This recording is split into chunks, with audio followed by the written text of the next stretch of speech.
Hello and welcome to Suddenly Remote, Diversity and Inclusion in the Virtual Workplace. For those of you who are new to the Suddenly Remote series, I think we're on episode 6. It's actually our last episode of Suddenly Remote, and then in July we'll be back with a new series. So excited to have you come back to that. And if you've missed any of these, please just go on our website and you can look for Suddenly Remote in our events.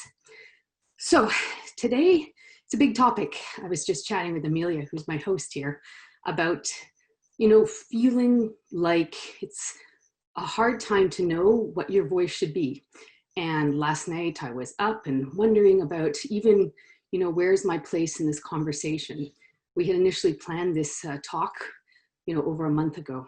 And so I'm coming at it today, really talking about diversity and inclusion in old paradigms and remote work and how it layers together.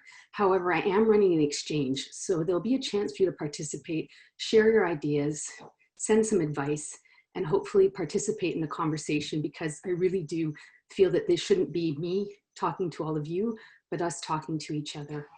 When I initially put together a diversity and inclusion course, probably about 2016, 2017, I had really no one on my team who wanted to deliver it, because I think we all feel that it's hard to talk about. And yet, by not talking about it, I don't think we move the needle. So welcome to today, and I hope you enjoy the content. So what are we going to talk about today? We're going to talk about diversity and as a business imperative, which I really think is something that is taking hold, but not enough. There's still a lot of old paradigms around it that I think we need to challenge for people to not see this as an HR or a diversity departments initiative, but really an all leader, all company initiative. What are the outdated thinking that maybe is getting in the way of really making big change? Finally, this remote utopia that's being proposed in a lot of articles, just want to challenge it a little bit to make sure that we understand that remote work is something we have to be really strategic about in order to include people who are working remotely in our plans for remote succession. And then finally, what does remote inclusion look like? So I initially started talking about diversity using condiments. And you might think this is a strange way to talk about diversity, but I was listening to a podcast, Reply All, and they had one called Raising the Bar. I really suggest that you listen to it.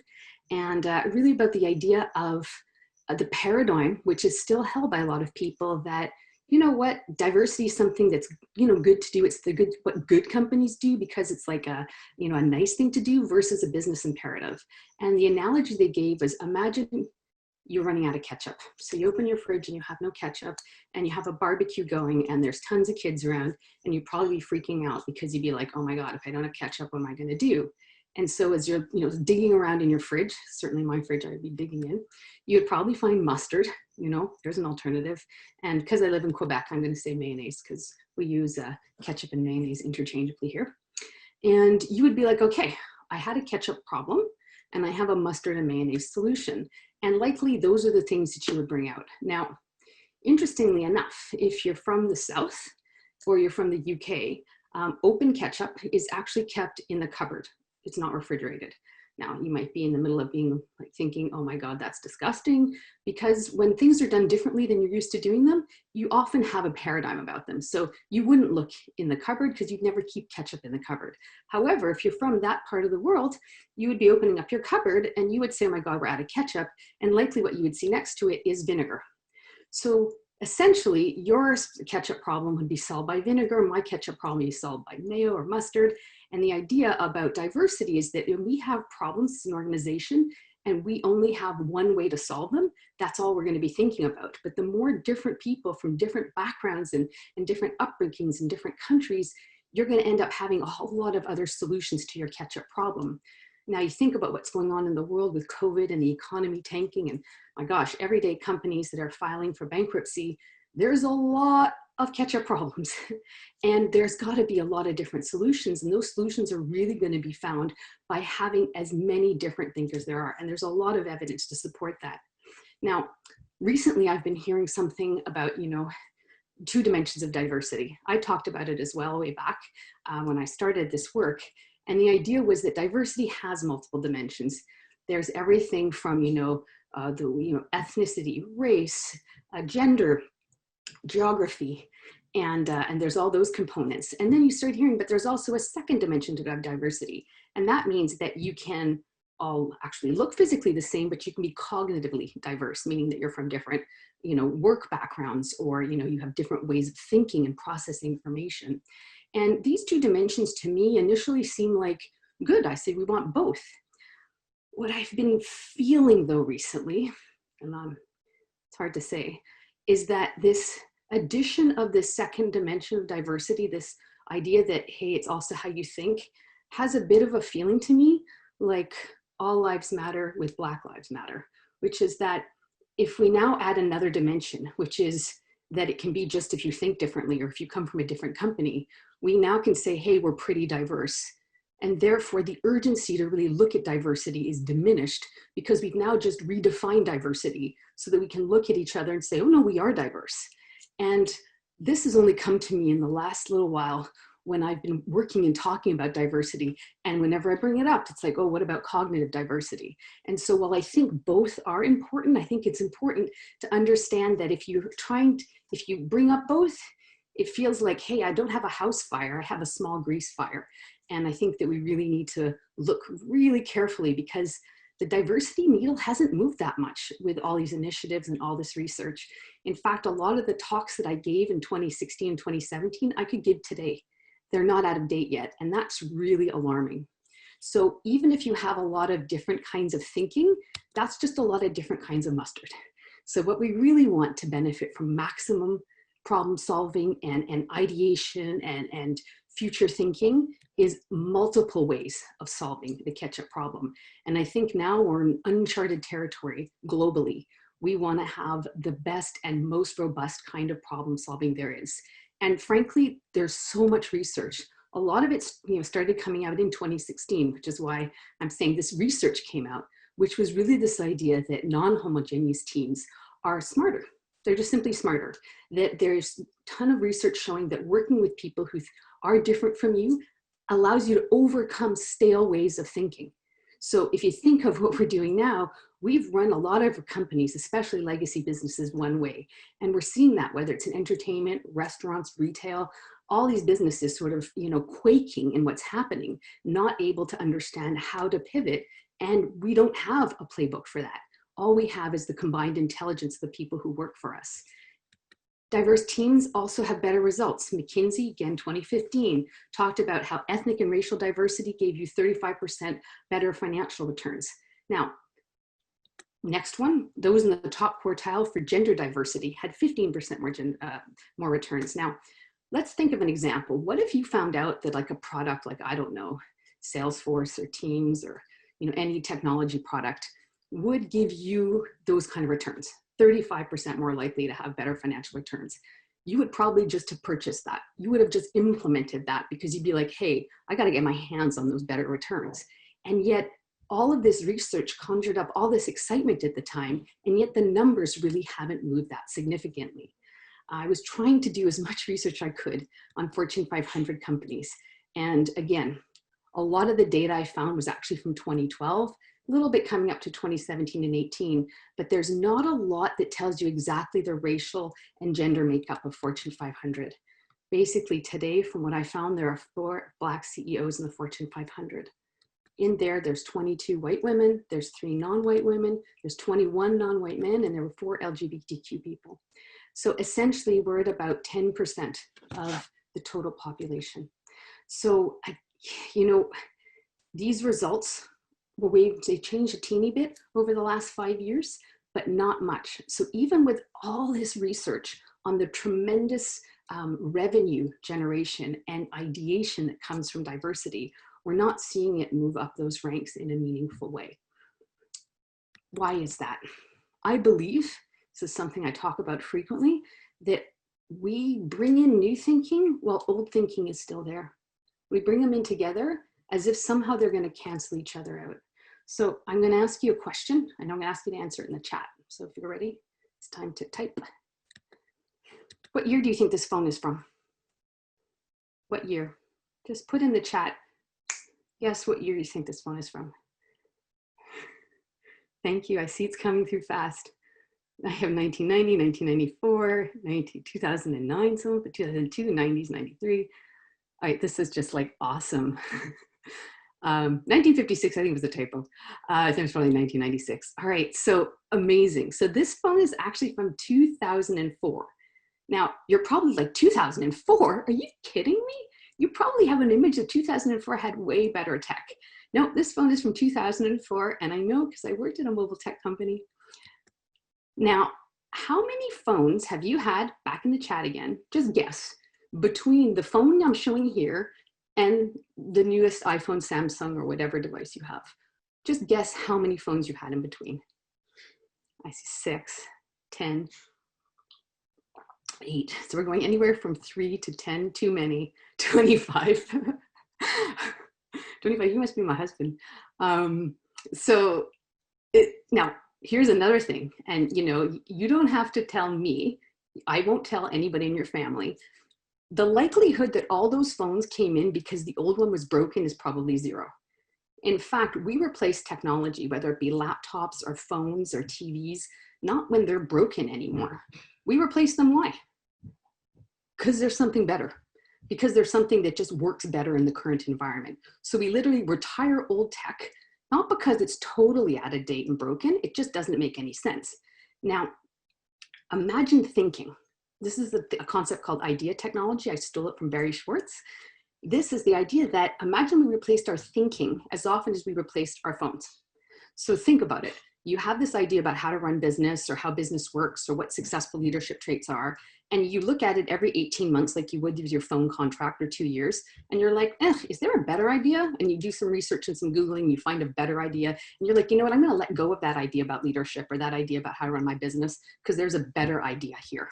Well, we actually don't do this kind of idea inventory. So what basically happens is we run our businesses and we do our succession and we look at leadership like it's this old drawer of phones that we all have. We all have an old drawer of phones and cables and weird stuff because we keep our old things. So how do we do an inventory of all the old cell phones in our brain that are paradigms around either diversity or remote work and actually remove them? Because what we're trying to do is essentially put the ideas of now on the software of that old phone. You're trying to put both together. And in fact, you can't run those new ideas on this old technology.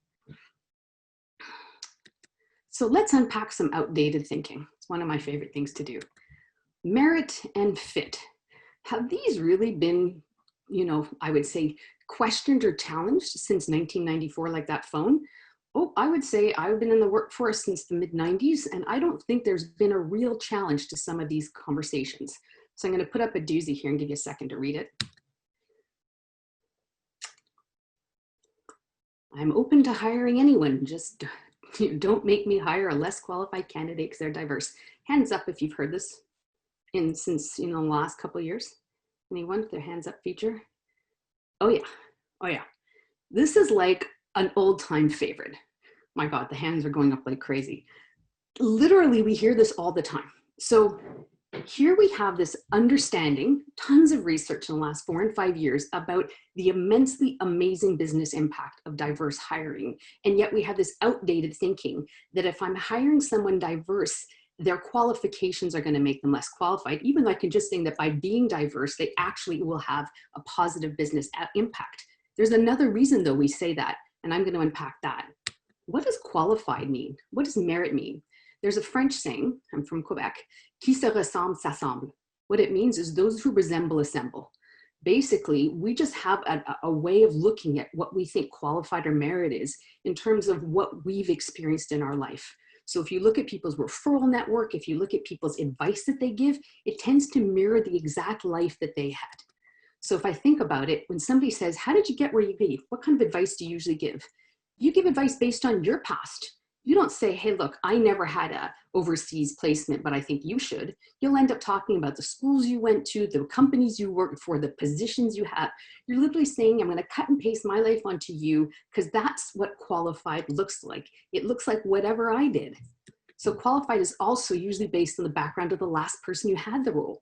So if we're thinking that we've got to change what we think of as qualified, but we have a paradigm when I'm thinking of qualified, it either looks like me or it looks like the last person, and we know that we don't have a lot of diverse people in the senior levels, then what's the likelihood I'm going to be measuring success of qualified based on different kinds of backgrounds? So it's probably likely no longer the best background given the speed of change. So if I think of when I came into HR, it was 1995. This is the cars that people were driving. This is what the royal family looked like. Listening to Mariah Carey and probably watching this TV. When I'm asked for advice, I quite literally, I'm going to tell you the truth, I go back and I tell people what I did. What's the likelihood that's the best way to become a chief people officer today? There are so many different ways to do it, but we tend to look at our own ways, which I think perpetuates this idea that merit and qualified are based on very old paradigms. They're way before 2004. So the likelihood that people from other backgrounds follow the same path as the incumbent is very small. So if we're building job descriptions and we're building our search qualifications based on who had the job or what the job has been like for 25 years, what's the likelihood that we're going to think that somebody else is qualified who's followed a different path? So that's like your get out of jail free card. Hey, I'd hire him if I could meet him. If I met qualified people like X, then I would hire them. Well, if your version of qualified is so outdated, then this idea that you're open to everything is actually not true. That's layering old thinking onto new thinking, and they cancel each other out. It's like two negative numbers. Question I was talking with our COO was, you know, 25 years in marketing from a legacy business that's likely filing for bankruptcy right now, win over 5 years at a fast-growing agile organization? Probably not. But if we're still looking at qualifications like that, we're never going to move the needle. My other favorite outdated thinking is the word fit. So in the chat, tell me, when someone says, I'm not sure Emma's a fit, or I'm not sure Emma's a fit, what are they saying? What are they really saying? When someone says, I'm not sure they're a fit, not like us, not like me. Yep, what else? Yeah, they're just kind of make me uncomfortable. Yep, they don't play well with others. Not a cultural match, because the truth is if they were incompetent, we would just say they're incompetent, they gotta go. When we're like, I'm not sure they're a fit, we're really saying that, you know, the way they challenge, the way they talk, the way they approach, it just makes everybody uncomfortable. It slows everything down. Well, guess what? Disruptive thinkers make people uncomfortable. Right now, we're in the midst of massive disruption, and it's uncomfortable. And people are feeling uncomfortable because that's what change is uncomfortable. And getting used to being uncomfortable and getting used to talking about things you're not used to talking about is when you actually transform as an organization. I think we should be getting more uncomfortable and less. So we have to start to really say, when someone says, I want them to be a cultural fit, or let's make sure they're a fit with the team, that we're actually saying, let's make sure that they have the old cell phone, because this new one will probably not fit in with this old one because they don't. Fit to me, usually similar background, similar history, they're not disagreeable, and you feel like they won't slow things down. So when you see a resume or you're on LinkedIn and you see somebody who's from the same industry with the same title, but maybe from a company that's half a step better than your company in terms of reputation, you basically feel like you won the talent acquisition lottery. You're like, oh my God, we found someone perfect. You're super excited. The more similar they are to you, the more you want to rush and make sure we get that person. In fact, you might as well just send them an offer, not even do an interview, because if the person follows that kind of exact match, we get really excited. If they don't, we're like, I don't know. Yet all this evidence shows that the challenging of your thinking and having different thinking in different backgrounds actually makes you have better results. But yet we've just decided to opt out of that. If this were a software that you could buy that gave you better results, you wouldn't be allowed to opt out. But because we're people and we're locked into our paradigms, we're allowed to throw up any kind of old messaging, and it really shuts down the conversation. Now I'm going to layer in the complexity of remote work on top of this. So let's enjoy some outdated beliefs on remote work. It's a perk that benefits only employees. So I'm giving it to you as a perk. It has nothing to do with me not needing extra office space, being able to recruit from a broader perspective, being able to have work done probably all the time. There's tons of research that shows that remote workers don't take that many sick days. I've been remote for years. Really hard to take a sick day when you could just put your laptop on your lap in your bed. There's a ton of perks for the organization actually to have remote workers. I can pay remote workers less because they don't have to do any commuting. So basically I can just devalue you because of your work location. That's a great old paradigm. Hey, I can't have a strong culture with people who are not in the same room. So this idea that culture has to be done face to face, this sort of idea that this water cooler, which again is probably so from like The Office from like the 90s. You know, I don't know the last time I spent time at a water cooler. Relationships are just made face to face. You know, it's just that bumping into the hall. That's when all the great conversations happen. So as long as you think that, remote workers are not going to have any great conversations because they're not going to bump into you. Remote work is really just better for individual contributors. I don't know how you can do it as a leader. You know, how do you connect as a leader if you don't see your people? Productivity is an issue. Look, we got to be sure, you know, sometimes people mow the lawn in the middle of the day because God knows at the office, nobody wastes 2 hours at Starbucks and out for lunch and doing God knows what when they're bumping into people in the hall. And I think the final most outdated belief is it's a privilege, but it comes as a cost. And the cost is usually your career. So the idea is, hey, I can support you, you know, not coming in, but just know that it's probably going to sort of put you in the no pile. I had a really big experience like this, so I can speak from that. Yes, thank you for that comment, Christopher. Yeah, anyway, feel free to comment in the chat. I have it right next to me so I can look. But yeah, this idea that you're sacrificing your career. So there's a lot of people out there. Hands up if you have anybody in your company who says any of these things about remote work. Hands up. Yeah, it's amazing. This is what people are saying. So knowing this, we're seeing tons of articles now about this remote work utopia. So we're basically taking the new phone and we're pretending this old one doesn't exist. And we are doing this remote work utopia where we're saying you can hire, yes, the COVID, I will touch on that as well. We're telling people now, really based on COVID, that we've actually realized it's totally not true. You can hire people from any country. This is just going to be about results. There are no politics. Now, what's really interesting is, yes, COVID has allowed companies to see that it's possible. And people who felt that only certain roles or certain kinds of people or certain kinds of businesses should be remote had everything flipped over. I mean, there's even a quote from Mark Zuckerberg from Facebook saying, surprisingly, everybody was productive. So it's not just an age thing, it's just a paradigm thing. The idea that you would be less productive because you're working from home. But one of the watchouts is, as we are super excited about everybody being able to work from home, we still have paradigms around what that means for your future at the same time. There's enough of that going on that I don't think we've actually addressed. To me, I would take all those things I just listed and make sure all the leadership knows that this is on the table now. How are we going to not think this anymore? Because I want to make sure that we don't send people out thinking that they're going to be remote and they're going to be maybe diverse in terms of the way they approach work. And this is not somehow going to be harder for them to move up. I don't want to make it even harder now. I love this quote. It's from Charles Baudelaire. The greatest trick the devil ever pulled was convincing the world he didn't exist. You probably may have heard that quote in Usual Suspects, but this is the poet who made that up. When you tell people there are no issues about it, then you're actually setting them up to be less successful. It's the same idea of bringing in diverse thinking, but then firing people for fit. You're literally saying, we love you to be different. And then when you're different, we're like, yeah, this doesn't feel good. You've got to go. So if we say anybody can be remote, but then we start doing the things we do typically to people who are remote, we're going to be setting people up not to be successful. So thanks, Jeremy, for the comment. So you can hire from any country. I've heard that now everywhere. All right. So have you had a plan? How are you going to make sure that these people from different countries are included in your company culture? What is it that you do that you can ensure that people who are in different time zones and in different worlds are actually experiencing your culture? There's also a ton of bias around accents and other cultural biases.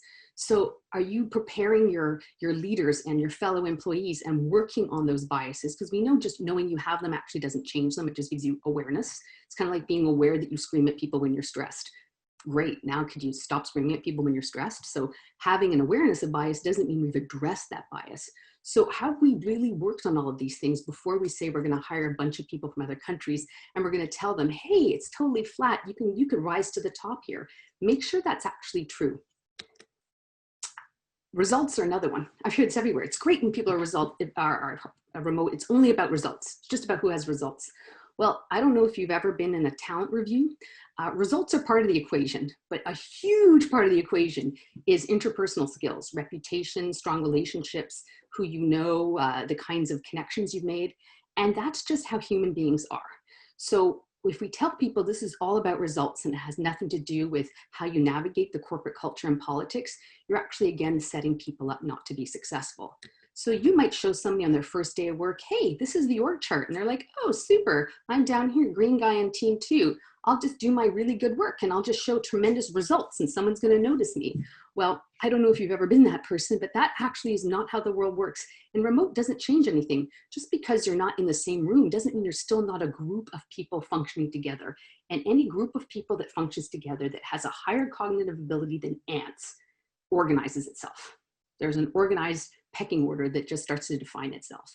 And that's going to happen remotely. So if you think you can sit it out, you're actually going to be hurting your career. Most org charts look a little bit more like this. They're complicated to learn and hard to navigate. And if nobody's talking to you or popping their head in your office or seeing you in the cafeteria, how are you going to understand all the nuances around this kind of thing? How are you going to be able to navigate that? We have to set that up so that anybody we bring in remote, and especially people who don't naturally ressemble, so they want assemble, how are we going to get them to connect? So what I just like to talk about is assigning a political guide to remote workers, someone who's been around. Typically, most companies were not 100% remote to begin with. So some people are remote, but they work together. Other people have been in that remote culture for a long time, and have them invest time in those employees. In your onboarding, literally a political orientation from somebody who can really explain who's who. Who are the connectors? Who are the people that connect you to everybody? Like if you don't know where to find something, you got to call Emil, because Emil is going to tell you exactly who to go to. So these shortcuts that people get that make you look more productive because you know exactly who to talk to in each department. Who are the influencers? Just like people you got to get on side if you've got an idea. Make sure you run it by Joe and before you do it, because if you don't, likely it's going to get sunk at that meeting. And what are the actual behavior expectations? So if there is like the CEO is doing like a sing-along at 7 p.m. on a Friday night on Zoom, is it a career killer if I don't go? Like, how do we have those people that we're allowed to ask those questions to that help you navigate the politics so that you're able to be in a position when a position comes up that people will think of you for your results, yes, but also for all the ways that you've gotten yourself connected, your reputation and your ability to play well with others, which I saw at before in the sandbox. So I think something we need to do before we get ourselves really excited about telling everybody you can be remote and it's not going to hurt your career is you can do an outdated belief exchange. Outdated beliefs are when you ask everybody, what are some beliefs that we have that we need to get rid of in order for change to take place? This is really powerful to do. I've done it with teams for all different reasons, around diversity, around hiring practices, around remote work. And it really allows people the catharsis of saying everything that they think of from the old phone. And then we just start talking about it. Where does this come from? Why do we feel this way? What is the evidence that shows that it's not there? Because we know that we're an emotional species. And even though there's a ton of data about remote work and about diversity, we still have all these old paradigms. Yes, Christopher, doesn't it give you the idea that there's a way to do things here? There is a thing, is that part of understanding how to bring change and be a real change agent is to understand and acknowledge where people start from. So if you bring in a ton of new ideas and you have no understanding of the current culture and the current way things are done, likely people are going to be very resistant because they're going to feel like you haven't honored or understood our way of doing it. And now you've brought in your way and it's like, I'm not going to listen to you. When you have that kind of deep integration in how things are done and how work has been done and how promotions have been made, you can then say, all right, I understand where it's from, and now I want to take it to here. And you get a lot more, I would say, credibility when you can speak clearly and understandably about where you come from, versus trying to just bring in change, but having no understanding of all the things that drove the company to be where it is now. So that's really important to fast track people's cultural understanding and org chart understanding so that they can be super effective quickly. So inclusion is a really big part of, we talk diversity, inclusion usually is together. It's inclusion in remote work. Inclusion is the idea that having people come to your organization who are going to work differently or going to have different backgrounds from the, typically qualified merit of the same sort of people for the last 25 years, We have to find a way to make it easy for them to participate in the culture and have their voices heard. So reality is remote workers often feel isolated and excluded because there's often like a two-tiered system. What I mean by a two-tiered system is that if there's still an office or a central location, the people in that area are still seen as like connected and able to network, and this other person is seen as like being isolated. And that's often why when a key leadership role comes up, there's like, I don't know if they can do that remotely. We don't have any evidence they can, but there's just this paradigm from the old phone time of that. So one of my colleagues, Rodney Mano, was telling me about this idea, which is when you're doing like a 9-box talent review for succession, it'd be great to note who's remote on that list. So when people are being put in boxes, there's like core player, like that sort of well-placed but not going anywhere versus superstar, wouldn't it be great to show who's remote and who's part of more of a central office to see if we have a bias there? And you do the same thing for diversity, for people who are different from our typical hiring. And then what you end up seeing is bias on a chart. You need to put systems in place. And that's what everybody I've been talking and reading is like, you can't just say we're going to change. You actually have to put a system in place that makes change possible. And that's just calling it out. Thinking that we are just, I would say objective people who look at data objectively. Well, if you look, we've had so much data on the important impact of diverse thinking, and people still say, well, I'd hire someone diverse if they weren't less qualified. So how do we do this is that we actually can call it out in any kind of promotion or talent review setting. Another one, and I would play this sound clip, but I don't think it'll work on a virtual event.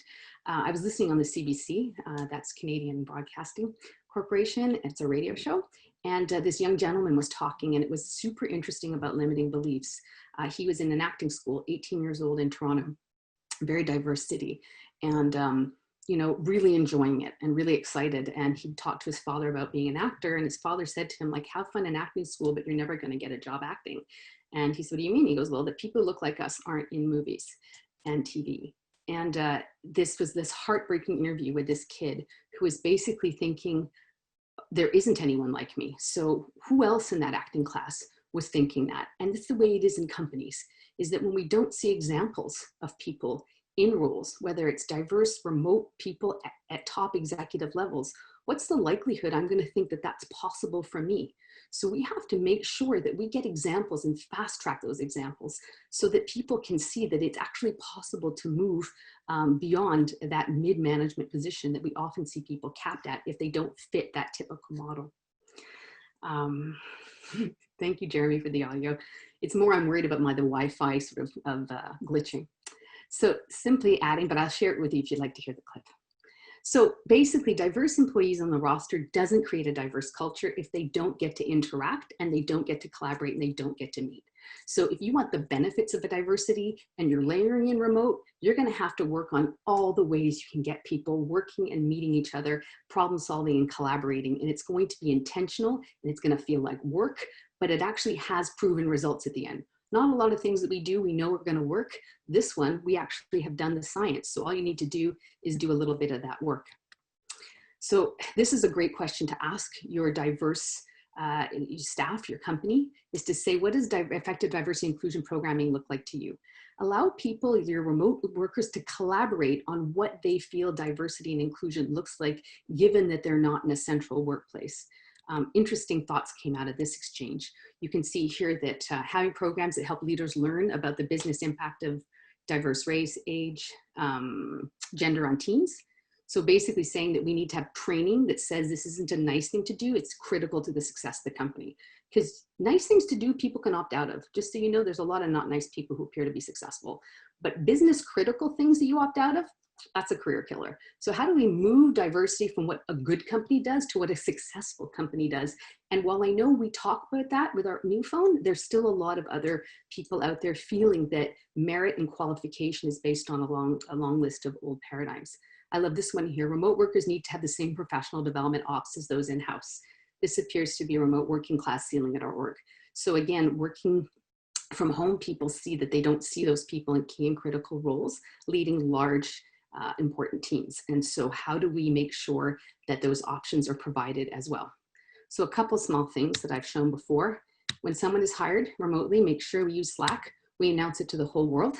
We tell everybody they're coming. We do a whole bio on them so you fall in love with them. And then they get a ton of messages saying welcome. So we really build up that this new person is amazing and comes from a different background, and we talk about them, and you can go Google them and really get to know them, and then send them messages so that when the person opens up their Slack for the first time, use Slack at Thoughtexchange, they see tons of messages welcoming them there and appreciating them. This is Slack, yes. Another thing we do is we have every other week, right now we've been doing every week, company meetings with cameras on, and we have the newbies announce themselves and give an introduction. So we try to give face contact.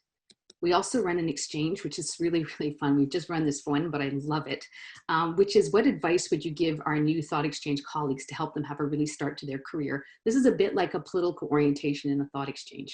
So what I mean by a political orientation is that this is some of the screenshot. I took a bunch of the top thoughts. It says, hey, ask a lot of questions. Everyone's busy here, but they have big hearts. Don't feel bad reaching out.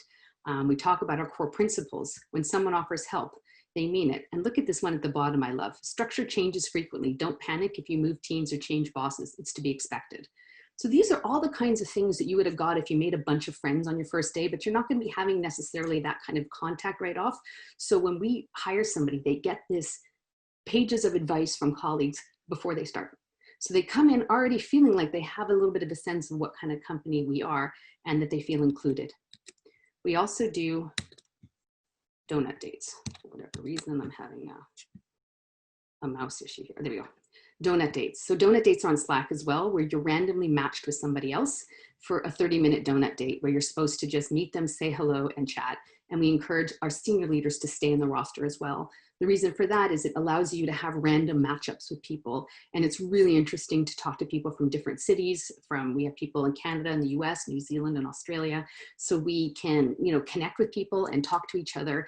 And it has nothing to do with work and is generated by technology, because I'm telling you, if you don't lean into technology, our natural habit is to stay with the same exact people. Ce qui ressemble s'assemble. So how do you push it is that we're using tech, whether it's Thoughtexchange or Slack or Zoom, to actually get people to engage with each other that they wouldn't normally meet. This last one I'm going to show I've shown before, and I know it's very vulnerable for an organization, but one thing when you're remote and you're trying to understand how to navigate your career and you don't know everybody is seeing calendars. It's kind of like seeing meeting rooms, walking by and seeing who's in the room and who knows who. We actually open our calendars to all people in the company, meaning that I could just put in some names and I see everybody's meeting. So I just put in 4 or 5 names and I can see where they are and what they're doing. And we have a practice that if you see a meeting that you think that maybe you could add something to, and we just didn't think of you because we have an old paradigm about who does what, you're allowed to request to be in that meeting. And you know what? It's an amazing thing because it allows you to go snoop around the company to see what's going on. So you can snoop in a Slack channel, but you can also snoop in calendars. People often talk about doing calendar snooping, or they say I was, tracking you, is you go and see, and I get people messaging me saying, hey, I saw you're having a meeting on, profiles. I'd love to join. And so it enables people who are typically not thought of to have a chance to participate in the company and to jump in where you don't see them fitting, because we know our notion of fit is really narrow. So we need to use technology to hack our traditional ways of thinking, because we're actually not that flexible once we have a paradigm. Finally, the last thing I want to talk about is mobility programs. So if you do have multiple offices or you have some hubs, it's great and important to have our diverse and remote people given a certain amount of time to be seeing people. It's really important that they get those opportunities. So if there is a hub where other people are getting exposure, then invest. Invest that remote people will have a chance to have 1, 2, 3, maybe 4 touches a year where they get to go and meet people. Now, obviously, this is not during COVID. Flying now is really stressful. But when you get to a point of where we can get back out there, if you do have an office culture and a remote culture, you need to have some touch points for especially your high potentials so that they get the exposure. Because what's going to happen is that there's going to be a talent review where they're going to be talking about promotions and somebody's going to bring up a name and everybody's going to be like, who is that? Who is that? I've never met them. And the crazy thing is when we haven't met somebody, we just decide they're not as qualified. So you've got to make sure that if there is a face-to-face meeting culture, you're not 100% remote, that you find ways to allow people to have that. So I'm going to sum up and then we're going to do an exchange. Diversity is a business imperative. It's not a nice thing to do. We've seen it since 2015, 2016, tons of research coming out. And yet, when we look at the top organizations and top leadership, while the needle moves, it actually hasn't moved directly up. I've seen actually some research that shows that it moves up and then it actually tracks back. So whether it was women CEOs or non-white CEOs brought in 2017, by 2019, when there was a change or something happened, they were replaced by somebody else and the needle moved back. So we're not really making that much inroads. We're making some, but we should be making more with all this evidence. Just shows that we're not an objective species. We've got to really address outdated thinking about diversity when it comes to people deciding who's qualified, so they can't use that merit argument, which always slams it down. And we also have to do outdated thinking exercises around remote work to make sure we're really giving people a fair chance. Finally, remote work is great, but there's some caveats that you've got to protect people from by setting them up to be successful and really working on that inclusion and exposure. So if you've never done a thought exchange, it's only 3 steps. So I ask you to do. You're going to see a QR code, and there's a link in the chat. QR code means that you put your camera on your phone on camera, and then you hold it up to the screen, and you're just going to see a pop-up. Don't take a picture, and you're going to go in the exchange, or you can click a link in the chat. I believe Amelia is putting it in, and you can go to the exchange. You're going to share a thought, and then when you're finished sharing your thought, you're going to actually star the thoughts of others. So 1 star if you're not into their thought at all the way up to 5 stars if it's like, oh my God, the best idea ever. And then you can scroll down when you're done to discover and see how the thoughts are doing. What I'm asking are, what are your thoughts, ideas, or questions around diversity and inclusion in the remote work world? So definitely I'm looking for your ideas as well as thoughts. There's a ton of amazingly smart people on this call. I'm by no means the expert on any of this. I'm a facilitator, not a D&I expert. So I'm excited to facilitate a conversation for the remainder of our talk. So I'm going to give you a few minutes to go into the exchange. If you don't have a thought, you can still go in, skip sharing and go to starring. Love for you to share a thought, but I'd also just like participation because we're talking about inclusion and remote work. And I'm trying to model it right now by including everybody in the conversation. So click in, go in, and then we'll have some fun sharing ideas and maybe answering a couple of questions. I'm gonna be quiet now. So you can keep on rating and sharing. What we always do at the end is we do share out report, meaning that we'll share the link to the report and I can go in and answer or comment on some of these amazing thoughts. I just don't want to ever stop participation because really the conversation to me is the most important part. It's also fine in the exchange if you want to give feedback on the presentation or on this kind of content because I think it's important content to talk about, but I'm always looking for ideas for future sessions and future maybe panelists that I can invite to join me. So, #1 thought's a toughie. How do you actually work to shift political structures that are uninviting top down? Talk about teaching, exposing them, but not about the tangible strategies to shift static thinking in the political structure. Well, I don't want to say that, COVID is going to be the solution to all old paradigms, but it has blown up a lot because one of the things that a participant in an exchange that we had a couple of sessions ago talked about was flattening the curve. The idea is that the curve that's being flattened is the hierarchical knowledge curve. So this idea that political people who had old thinking somehow seem to manage to hold on because they were like, I know best. That is a democratizing of information because nobody's been in these situations before. So in fact, you don't know best. So really, we believe, not just with our crowdsourcing platform, but crowdsourcing is a key leadership skill where you actually acknowledge that you don't have the most important idea. And so you're going to ask the whole contingent workforce to help you solve for that. And so once you start to invite a diverse and broad group into your problem solving, innovating, and decision making, you do start to unstick at the top. I had a senior person when I encouraged them to do a thought exchange say, well, I don't want to put my idea in there because I don't want to bias the group, which in a typical meeting is actually amazing to say, if I say something, everybody disagrees with me. I was like, no, put your thought in the thought exchange because it's anonymous. No one's going to know it's you. You're actually going to see where your thought lands. And talk about breaking things up. It's incredibly humbling when the senior leaders of the organization's thoughts are not ever seen as the most interesting or important actions for the company to take. I got some friction. I've had friction before where people still say, but what if I just have a broader view of the company or I understand things more deeply? But Malcolm Gladwell, one of his early writing was The Tipping Point, and I love it because what it says is that eventually enough people start to do something that it tips the scale. So when we hear people say change happens from the top, telling you change won't happen from the top, because the status quo of how work was done got you to the top. And what I mentioned before is then you think that that's the best way and the most qualified way to get there. So if we're waiting for the people who have benefited from the structure to make a decision that this is no longer the right structure, we're going to be waiting a long time. But when there's a critical mass of people who are pressing with other ideas and other initiatives, at the same time, thanks to probably a lot of issues in our economy, your company is struggling. The idea that I'm not going to engage or listen to other ideas becomes a really business critical mistake. And I think that we're coming there, but I'm looking for change. The voices and the pressure to be in the room, to have a voice, to challenge decisions comes from anywhere in the company, just comes from a lot of people. And oftentimes people feel that's too dangerous. And so you need to have tools like Thoughtexchange or other anonymous tools, which allow people to really push on an idea and force companies to face it. And as a head of talent, a head of HR, I ran exchanges that forced executives to change and decentralize some of the things that we were doing around decision-making, delegation, or effectiveness because of the alarming things they saw in the exchange. So what happens in exchange is when you're an executive, you probably talk to your executive buddies and maybe some VPs, and you're viewing one part of your organization, but there's like 3 different levels of the organization or 4 that you rarely visit. And I'm not talking when you walk around and shake people's hands, I'm talking really visiting them. When you put out to the whole company, what are some of the business considerations we need to do in order to get us all back to work? You actually get to visit every part of the company like that, like an hour. And at first you're shocked because it's so different from what you thought and it's uncomfortable.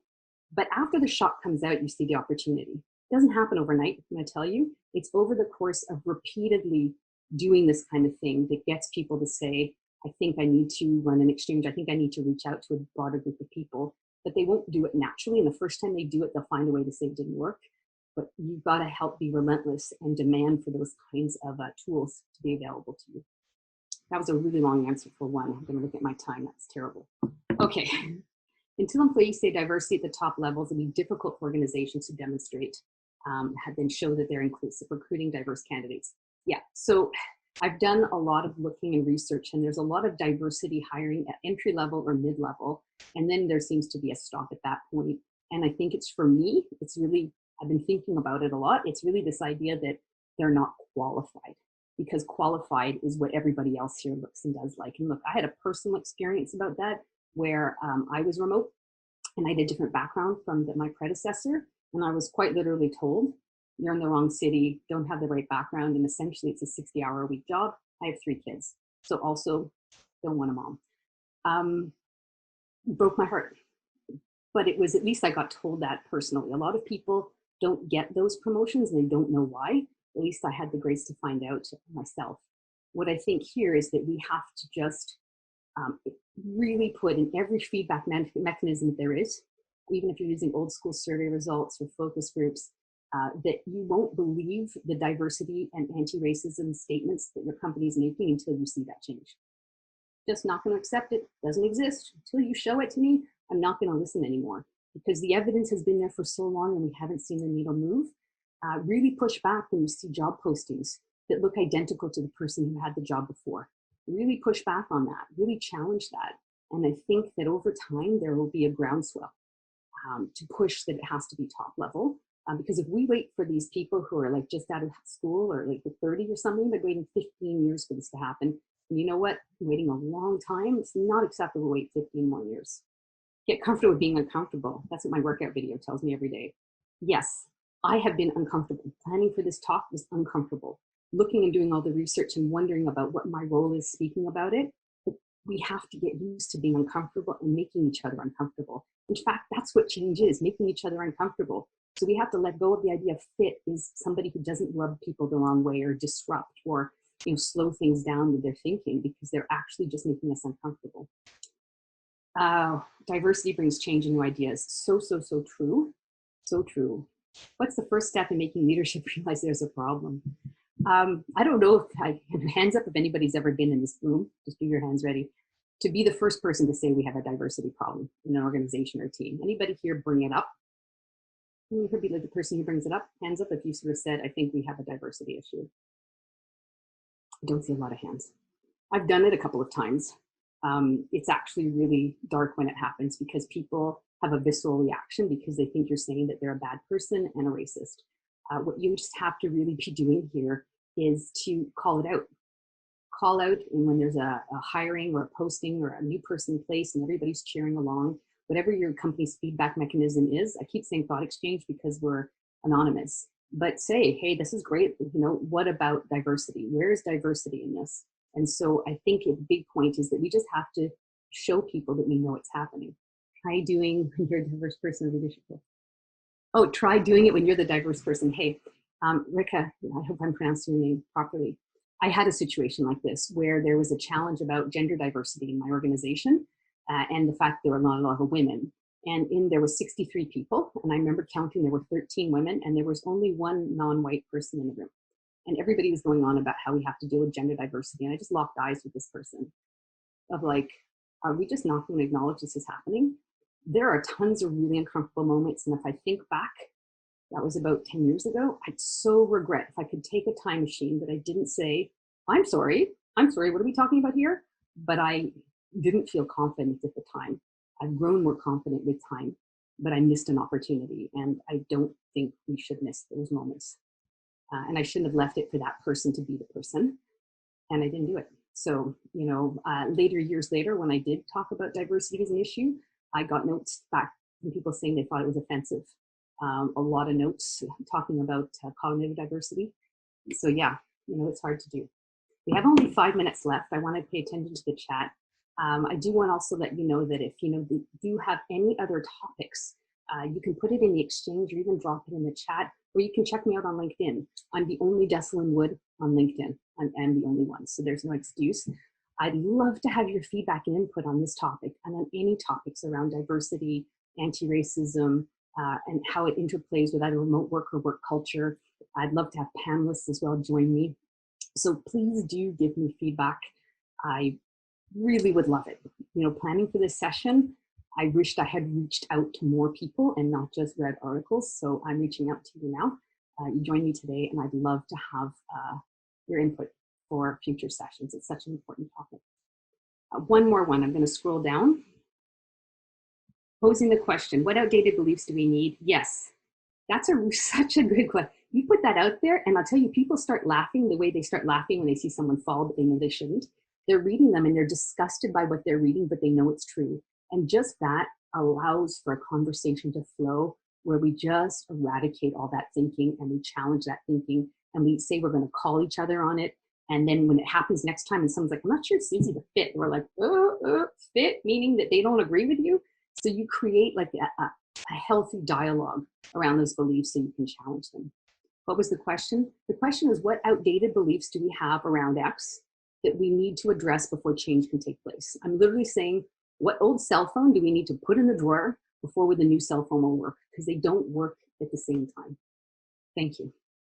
I want to be cognizant of time and give you a couple minutes for a bio break before your next meeting or event. I will go through the exchange and put some comments and share it out. Love to have you at future events. We are starting a new series in July, and all my old series is at Thoughtexchange under events under Suddenly Remote. Again, please do link in with me and do send me any feedback or ideas you have for content as I'm planning my whole new series, and I'm really starting again. So please take care, and thank you so much for being here today.